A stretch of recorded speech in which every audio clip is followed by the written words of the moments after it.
Thank you very much for making a date with me on the marketplace, and welcome back. Online mobile money payment platform MoneyGram and ZPay have partnered to increase the flow of remittances in the country through the launch of a mobile money wallet system. Both parties believe the partnership will increase remittances by $1 million by the end of the year. Charles Aite was at the launch and now reports. The platform allows customers to receive remittances on their mobile money wallet no matter the location worldwide. This comes after the launch of MoneyGram to Mobile Money, which has seen MoneyGram partner ZPay as its fintech agent. Regional head of MoneyGram, Patrick Appiah, is confident the partnership will expand foreign direct investment in Ghana and also deepen financial inclusion. If you want to look at it from a national perspective, I think this is again awesome for the country. Awesome in the sense that as you heard in my presentation, the GDP growth of Ghana, MoneyGram contributes a lot to that. If you look at the fact that remittances coming into Ghana today forms somewhere around 8% of the country's GDP as of 2017, and MoneyGram is a leader in this business, then you would agree that what we are doing today, expanding the frontiers of remittances, allowing more people to come on board, means that we're going to bring a lot more of FX into the country and increase our contribution to the GDP. So it's really something that cannot be overestimated. ZPay Ghana Managing Director Andrew Tichi Appiah is equally delighted about the partnership, adding it will increase remittances in Ghana by $1 million each year. He told Joy Business the partnership is indicative of the potential of local businesses in the country. I think I want to give that credit to MoneyGram. MoneyGram today has established the fact that a global player, significantly, probably world number 1, 2, has invested in financial inclusion in Ghana. For the first time, we're going to make it accessible to who are financially excluded, and that's a big thing. By virtue of this program, this MoneyGram to mobile activity, these guys for the first time will come into the ecosystem. They'll be tracked by central bank, they will contribute to GDP, and we would have an improved output from a gross domestic product perspective. The MoneyGram to Mobile Money Wallet service allows customers to send their remittances directly into any mobile wallet in Ghana. Key mobile wallets here include ZPay wallets, Airtel Tigo Mobile Money wallets, Vodafone Mobile Money wallets, and MTN. Now, financial institutions and local investors have so far committed about 2.5 billion cedis to support the One District, One Factory industrialization program of government. According to Deputy Minister of Trade and Industry Carlos Ahenkra, government is also expecting some 300 million cedis from international partners. He spoke in an interview after a sword cutting ceremony to commence construction of a second factory manufacturing steel company for the Ningo Pram district of the Greater Accra region.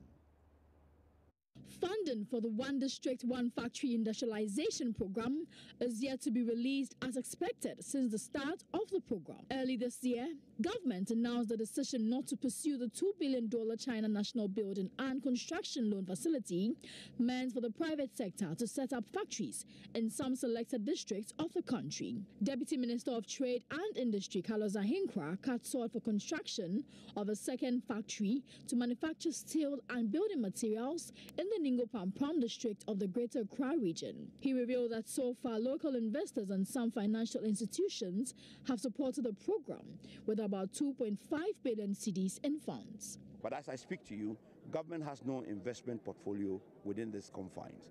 And we are very grateful to the private developer who intends setting up his money on this soil. From financial institutions, how much funding commitment have we had? Right now, funding commitment we have from financial institutions locally is about 2.5 billion.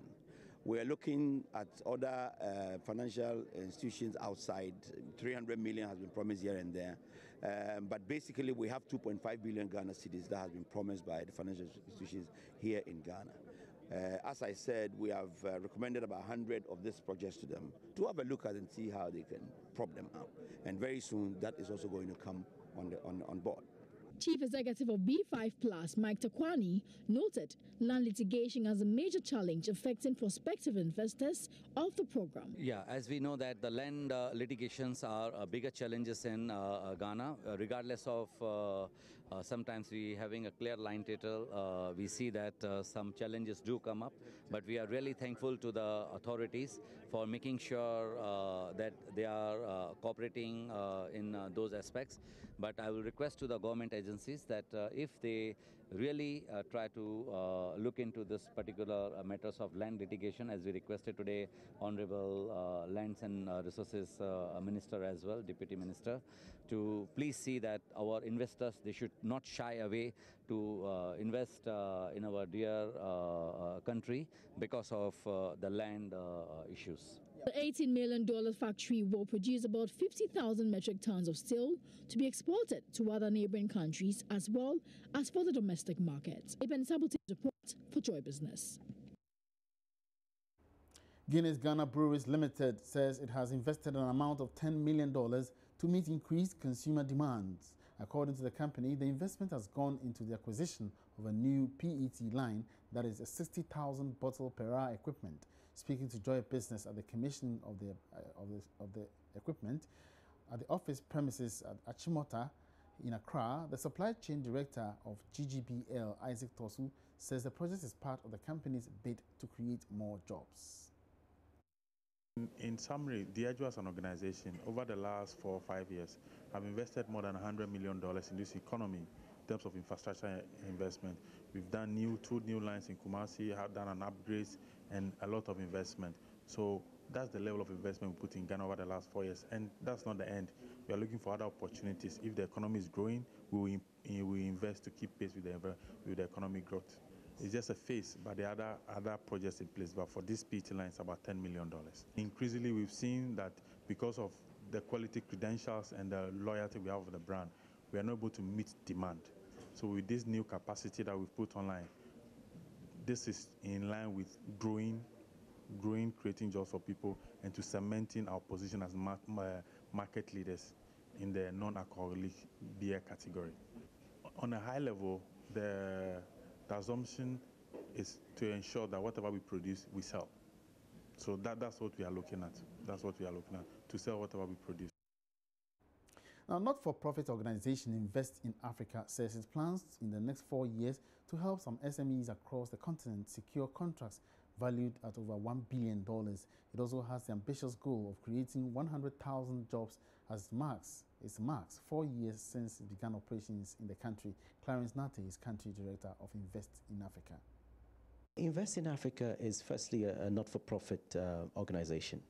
And we work together with leading organizations across both mainly private sector, and a few quasi-government institutions to do three main things. The first one is connecting multinationals and large corporations with credible local suppliers. And then secondly, we try to improve access to skills and markets and finance for these SMEs in order to build long-term capacity to drive job creation and sustained growth. And then finally, we try to improve the investment climate where we operate, as well as contribute to enhancing the quality of policy discussions in our locality. Okay, and so what kind of impact have you had on SMEs over the 4 years that you have been here? I think it's been a remarkable story, as I said. In terms of impact on SMEs, I think firstly, as I touched on, if you look at our focal points, we tend to pivot around 3 major focal points: access to skills, access to finance, and access to markets. If you take them one by one, in terms of access to markets, through our Africa Partner Pool, which is an online marketplace that connects buyers to suppliers. So they, basically, get a chance to, discover business opportunities. I get a chance as well to do supplier to supplier interaction as well as buyer to supplier interaction. We've been able to provide business opportunities worth $150 million to Ghanaian SMEs over the last 4 years. And secondly, when you look at access to skills, which is pretty much another major element of what we do, thanks to remarkable support from AFDB, they provided over $1 million grant. We've been able to train over 200 SMEs, helping to provide them with tools to improve their entrepreneurial, managerial, and technical competency. This is the Marketplace live on Joy News. Now, shut down your operations now or risk being caught on the wrong side of the law. That's a warning coming from the Securities and Exchange Commission, SEC, to all operators of unlicensed investment schemes in the country. This was contained in a public notice issued by the Commission today. George Wiafe has been going through the directive. Join me here for more details. George, good afternoon. Hi, good afternoon, Yafi. Right, so why this notice now? Well, when you go through the statement, it looks like the Commission itself has done their own investigations, and they found that there are lots of investment schemes on the market where they are offering some as much as 70% a month as return to these schemes. And they believe that when they've gone through their books, these investment products have not been licensed by the Securities and Exchange Commission. And that is why, per their operations, they're supposed to warn the public first, right, to these companies in question before they go and close them down. So they're trying to make things more easier for these companies. Why has it taken, all this time before it's coming out? Well, for some of them, SEG hasn't got the huge number of personnel that actually oversees the sector. So what often they depend on is public alerts through intelligence, the other security agencies, as well as the Bank of Ghana, and where they will find out themselves. Now, you'll see that the leaked report on Men's Gold, for instance, that has come out that the Bank of Ghana started working on this company quite a long time ago. So they have to first identify these firms, do the necessary investigations before any action is taken. And these public notices are part of the requirement, what they have to do before any regulatory action is taken. So they are saying that you're offering an investment scheme out there. You have not been licensed. Make it easier for us. Go down yourself. If we come on you, we'll be heavy on you, close it down, and deal with you at the same time. All right, so what else was captured in the announcement? So what else was captured? There was also sought to explain to people out there that whatever that they are doing is in the interest of the public or the investing public to ensure that their funds are protected. They also cite the law that actually guides their action. So it's not that they are sitting down and they just went about picking on companies that they don't like, but the law actually mandates them to do certain things, and that is why they are taking these actions. And what's the way forward now? Way forward is mean that we are trying to encourage, or they are trying to advise the public that look out for these investment schemes that are. Be careful that under normal practice, somebody offering you about 70% return on investment is unrealistic. And they're even describing some of these schemes as Ponzi schemes, if I should say, that they actually are structured on the basis of fraud. There is nothing there. They just take fresh deposits and they used to pay existing depositors, and they get to a time where if the scheme dries up and everything goes down. So be watchful of these schemes and don't fall prey to it. Now, did the announcement make mention of a Men's Gold situation? It didn't directly make mention of Men's Gold, but if you deduce or if you go through the statement, there was a portion where the Securities and Exchange Commission was trying to say that their actions are not directed at any specific company or try to collapse any company. You know that in the media right now, even from people from Men's Gold and Xylophone, they're saying that you're out there to collapse our company, you're out there to collapse our boss and all the rest. But they're saying that no, this action is rather directed at protecting the sector of all these schemes and also ensuring that the investing public, they are protected by our actions and our regulations. And we are not directing this thing at anyone, but rather ensure that that space, that investment space, that capital market space is protected for you and I. Thank you very much, George Wiafe, for that update. And George Wiafe with the latest on the announcement by the Securities and Exchange Commission to crack their whip on all unlicensed investment houses in the country. Away from that, prudent government expenditure and tight forex controls could be one of the surest ways in dealing with the cedi's perennial depreciation. That's a view shared by various financial experts who spoke at the maiden edition of the Joy FM Citi Forum held last night at the Citi Center of the Economic Department of the University of Ghana. Let's go for some details now. The forum, which is part of Joy FM's Thought Leadership Program, was aimed at stimulating discussions on finding lasting solution to the cedi's perennial depreciation. Economist Dr. Eric Osei-Sibe, in his presentation, made a strong case for tight forex controls to really help stabilize the cedi. Or the black market to grow without any check. We have a forex system, but ask me, has anybody gone to a forex bureau to change money where you have actually of your documents or of your identity? No. So if somebody goes with 100 million Ghana cedis to change, who is tracking what the money is going to be used for or where that money is going. Actually, there's no mechanism to track.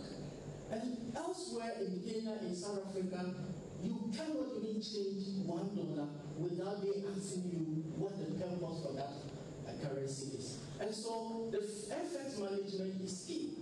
If we don't tighten the regulations and the control and bring more transparency to the transaction system, this problem beyond what is going on, of course, that is an issue, the weakness in the productive sectors of the economy, and then the fiscal dominance, we're not going to see any improvement. President of the Ghana Union of Traders Association, GUTA, Dr. Joseph Obing, on his part, made a strong case for domestic consumption of what we produce to help the situation.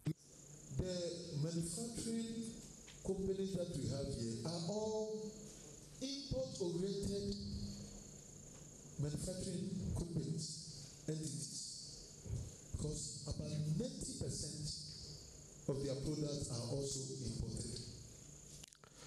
Nonetheless, we are traders.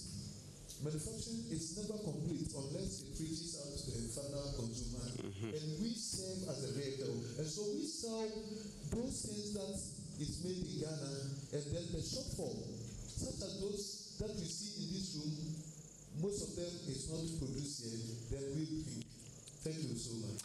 Fellow at the Institute of Fiscal Studies, Dr. Said Boachi, believes the current challenge has nothing to do with the state of the economy, but external factors. You see, if foreign happenings will have impact on the domestic currency, you have to first of all see them in the fundamentals before they reflect in the currency. I see. It's not somebody going to the foreign bureau, bank to withdraw money, or something in Turkey, or what should I do? No. If foreign happenings are impacting us, it has to impact through the balance of payment.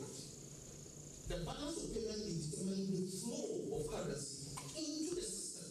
Head of Financial Markets at the Bank of Ghana, Stephen Opata, warned the speculators to stop betting on the cedi because the stability is coming soon. Bank of Ghana is not too much in that business, but we, hopefully by creating an economy where prices are stable and there's more certainty in planning, businesses will be able to thrive better. So that's the answer I'll give to that.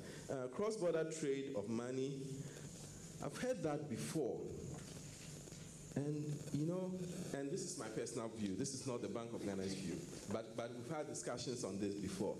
And my argument from a point of view as somebody who deals with the financial markets is that unless you are telling me that the prices are not well aligned, unless you are telling me that Naira is so much undervalued, if prices are not aligned, that's where you can have those arbitrage opportunities. You can bring your Naira here, or you access your Naira account in EcoBank and it's converted into dollars and you can buy more dollars, right? So I think that somebody, maybe there's a study, those of you in academia need to prove that we are wrong, that maybe the prices are not aligned, so your Naira can buy more dollars here, and therefore it's better to come and chase, or unless the cedi dollar valuation is also not well aligned, then some of those arbitrage opportunities can happen. Could be described as one of the radical forecasts when Chief Executive of Dalex Finance noted the cedi's depreciation would not be ending soon. Throw good money after bad, it's a waste of time. It's an absolute waste of time, and I'm really not interested in listening to the theory. It doesn't make sense. I remember the last time, the first time I spoke about the cedi, no, actually it was on TV, and some lecturer, no disrespect to any of the lecturers here, but some professor said, you know, Mr. Thompson, you know, you can't just say the currency is devalued, but we have to use your models, blah, blah, blah. I say, my friend Prof. The Big Mac Index, against all those sophisticated models, has proved to be more reliable. The cedi is overvalued. What is our problem? Another participant, Dr. Trimesi Bafo, was of a view the regulator has done what it needs to do to deal with the situation.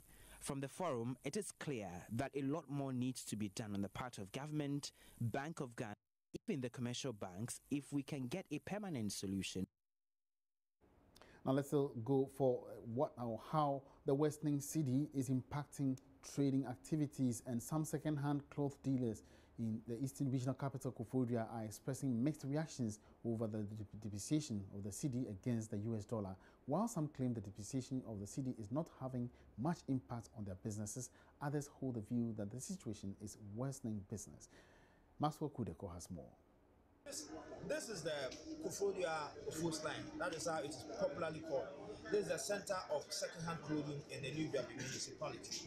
And we are here to get reaction from business people who trade here, whether or not the appreciation of the dollar or the depreciation of the cedi has an effect on their business. I have with me one gentleman who deals in second-hand clothing.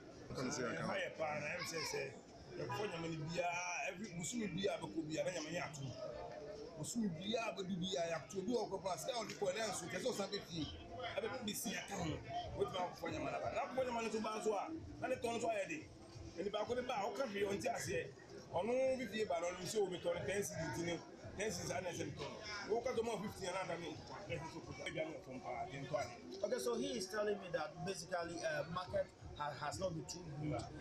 Almost every month they increase prices of the second-hand clothing. Usually when the customers you come and then you correspondingly increase the prices of the clothes, you end up having fracas with your customer because what do you sell? What do you trade? Yeah, thanks a lot. I trade in drinks. I do a little bit of restaurant like other items. So the cedi has been depreciating for some time now. As a businessman, are you feeling the appreciation of the dollar? Thanks a lot. That is a very sensitive question and it's expected. Because we can't wish away the dollar component of whatever we do in Ghana. We can't wish away the dollar component of whatever transpires in our markets because these will translate into higher prices for items that we use. Most of the local traders, most of the local manufacturers will definitely feel the pinch. It has caused an effect in the increase in prices. The other thing that we don't know is that it also slows down the business. Because if the prices are high, fewer people will be able to buy whatever you are selling. So you incur a lot more cost. You incur a lot more cost than if that were not the situation. Yes, because it has two effects: the higher prices and the lower demand for the goods that you sell.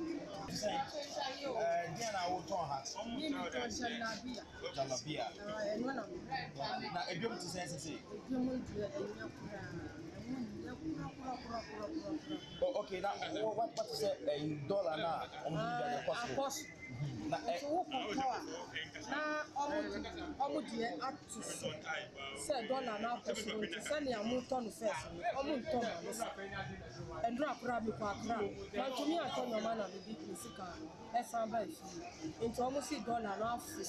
Too much.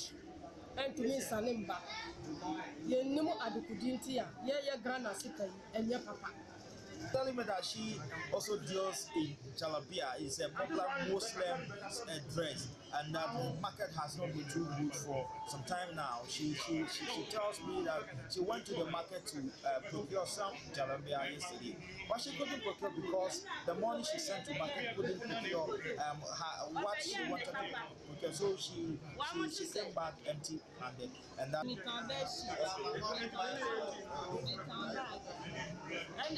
Now what is your $2 and so dollar no yes what is a dollar no cost so I must see the now one number for na me see this na wo from na me dia menya dollar aduma okay enti be America krani aduma mu te sen me sika na hye me so dia me ti adure me ntimi nkwaji no dia mo mi enkwa na mo kohwe me sika na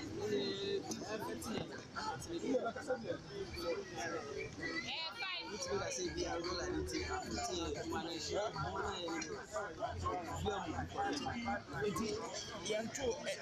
dollar no cost so yanto ni ama so yanto ni ama so tell you money e fa ni yanto so tell you yeah, that's so he is also telling me that prices of their goods, they deal in second-hand clothes. He says that they've not increased price or prices of their goods, and the value is still the same, even though the dollar has gone up. And the dollar now you say a cost from a city now and the same or move down a move.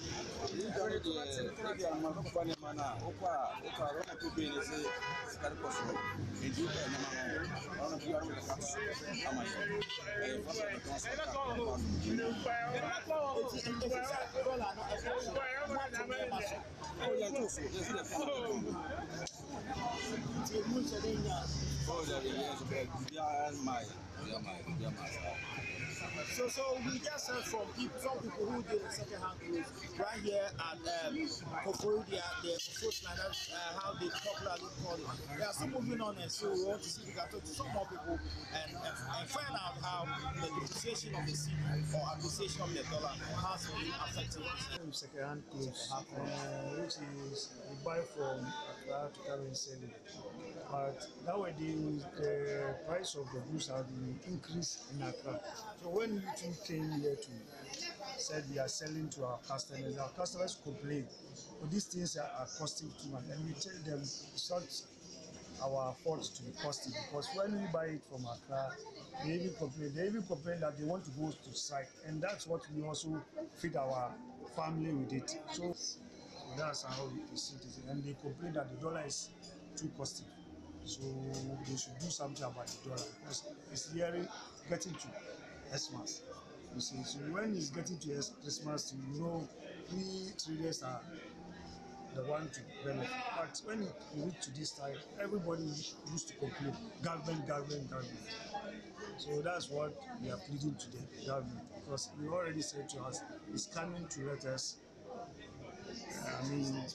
business people. It came to our business people. But here is the case, we business people, we are not seeing it. Heard divergent views from people who do business or trade here at the Koforidua Association in the New Delhi municipality.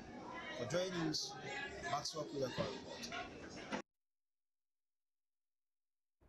So certainly the depreciation cedi having a negative impact on trading activities. That's Marketplace for you. My name is Emmanuel Abuaji. We have a good afternoon.